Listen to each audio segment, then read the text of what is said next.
Hospital Nacional Guido Valadares realiza cerimônia de despedida da Brigada Médico Chinesa Sira, e durante ne ajuda ona médico no enfermeiro Timoroan, molok filahicas basira nyerang.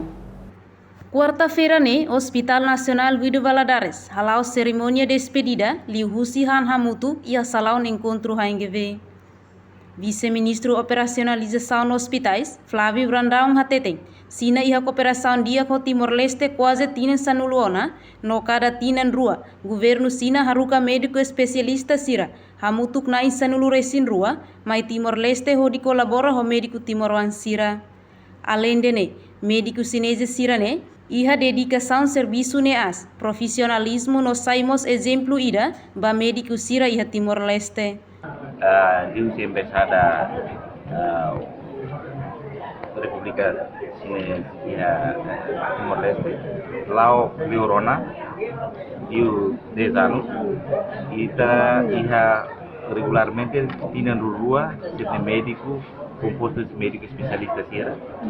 Iha matan, iha cirurgia, iha anestesista, iha cardiologia, iha paratan, basanu sin rua pessoas, lebih maka mai serviço muito com Timor Sira, serviço yang kita Guido Valadares.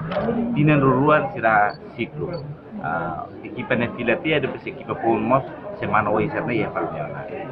Itu ni maluk serna serviço com dedicação ita ke assistentes, com profissionalismo ita ke dia kelah lima lebih maka saímos exemplo ba ita Rasik e sira ni cooperação com médico timorense, com estrutura executiva Hospital Guido Valadares, lá capacidade lima e sira mos presta serviços atividade social, sira nebe makin comunidade participa ao GRI, serviço de tratamento comunitário, né lá colabora lá onde a FEB, nebe ita agradece e via kata que semana ini teh a equipa pomida nebe makum Enquanto equipa ne fila tiha, basira nyarai, no equipa fon se mai fali semana oin. Reportagem Celestinha Falo, Televisão Timor Post.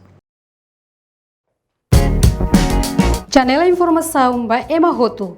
Atu tem informação atual dia kliu, kita haluha. Hane botão subscribe, like, halo comentário, no faz botão ba media sosial Hoto.